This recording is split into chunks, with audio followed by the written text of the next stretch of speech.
Hello everyone, welcome to YouTube channel JSK maths tutorial.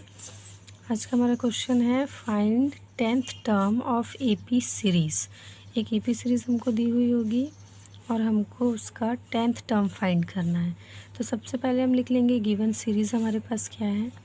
जो given series है उसको लिखने के बाद अब देखेंगे हमको क्या निकालना है, 10th टर्म। तो 10th टर्म मतलब क्या हुआ, A10, राइट। तो A10 के लिए क्या होगा, A+9D होगा फॉर्मूला। यहाँ पे से एक कम रहता है तो A+9D। तो देखो A10 निकालने के लिए हमको A की ज़रूरत है और D की ज़रूरत है। तो A तो हमारे पास है इस गिवन सीरीज़ से, A = कितना है, 9 है हमारे पास, और हमको D निकालना है। तो D फॉर्मूला क्या होता है, second term minus first term. तो यहाँ पे हम लिख देंगे second term minus first term. अब यहाँ से हम कैलकुलेट कर लेते हैं तो क्या हो जाएगा, 5 - 9, मतलब D = हमको कितना मिला, -4। ये दो चीज़ें हमको मिल गई। अब जब हमको A और D दोनों पता चल चुका है तो हम 10th टर्म निकाल सकते हैं। ठीक है, हमको फाइंड क्या करना है, यहाँ पे A10 की वैल्यू फाइंड करनी है। तो यहाँ पे फॉर्मूला पुटअप कर दो, A10 = A+9D। यहाँ पे A की वैल्यू कितनी है, 9 प्लस ये 9 हो गया, और D की वैल्यू कितनी है, -4। अब इसको थोड़ा सा सॉल्व कर लो तो क्या हो जाएगा, 9 - 9 4 36। तो यहाँ पे क्या हो जाएगा, -27। तो ये A10 की वैल्यू हो गई। ठीक है, इसका मीनिंग क्या हुआ, देखो अगर आप इस सीरीज़ को आगे लेकर जाते हो, 9 है, 5 है, उसके बाद 1 हो गया, फिर -3, ऐसे ही सीक्वेंस जब आगे जाते जाएगा तो 10th टर्म जब आएगा, ये कितना हुआ, first, second, third, fourth term है ये अभी। जब 10th टर्म पहुँचेगा तो उसकी वैल्यू कितनी होगी, -27। ये हो गया आपका आंसर। चलिए नेक्स्ट क्वेश्चन कर लेते हैं। नेक्स्ट है हमारा, यदि समांतर श्रेणी का प्रथम पद A = 10 हो। देखो प्रथम पद यानी फर्स्ट टर्म आपको बता दिया है, कॉमन डिफरेंस D = -3 है।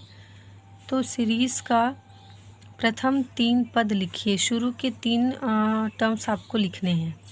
यहाँ पे आपको सीरीज़ गिवन नहीं है, कोई भी सीरीज़ नहीं है, सिर्फ कुछ कुछ वैल्यूज़ दी हुई है ना। तो यहाँ पे हम सबसे पहले गिवन में लिख लेंगे, D = कितना है, -3 है हमारे पास, ये गिवन है।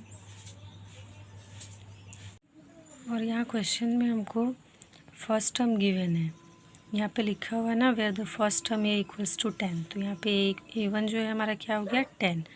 अब क्या होता है, किसी सीरीज़ की जो टर्म्स होते हैं वो इससे गिवन होते हैं। फर्स्ट टर्म A होता है, सेकेंड टर्म A+D, और थर्ड टर्म क्या होता है, A+2D। तो ये हमारा A1 हो गया, ये A2 हो गया, और ये A3 हो गया। ठीक है, A तो हमको मिल चुका है। अब हमको सेकेंड टर्म निकालना है, A+D चाहिए उसमें। तो देखो D हमको क्वेश्चन में गिवन है और A भी हमारे पास है, तो हम निकाल सकते हैं। A2 के लिए मैंने यहाँ पे फॉर्मूला रख दिया A+D।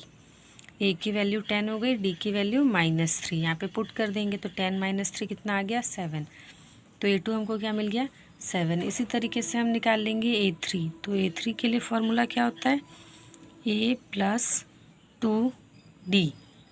ठीक है, यहाँ से एक कम होता है तो A+2D हो गया। A की वैल्यू कितनी है, 10 + 2 × D की वैल्यू कितनी है, -3। तो क्या हो जाएगा, 10 ± -2 3 6। 10 में से 6 का क्या हो जाएगा, 4। मतलब A3 की वैल्यू कितनी हो गई, 4। और हमको क्वेश्चन में गिवन था कि हमें इसके सिर्फ प्रथम 3 पद लिखने हैं। ठीक है, फर्स्ट 3 टर्म्स। तो हमको मिल गया ये पहला टर्म, ये दूसरा टर्म, और ये तीसरा टर्म। तो यहाँ पे हम लिख देंगे, therefore first 3 terms of given series is, क्या क्या हो जाएगा हमारे पास, सबसे फर्स्ट क्या था हमारे पास, 10 है ना, A = 10, ये वाला। सेकेंड टर्म क्या है हमारे पास, 7। तो यहाँ पे 7। थर्ड टर्म क्या निकला हमारे पास, 4, और बाकी हमें नहीं निकालना था। ठीक है, तो ये हो गया हमारा आंसर। इस तरीके से क्वेश्चन सॉल्व होगा। आई होप आपको ये क्वेश्चन अच्छे से समझ में आ गया होगा कि इसको सॉल्व कैसे करना है।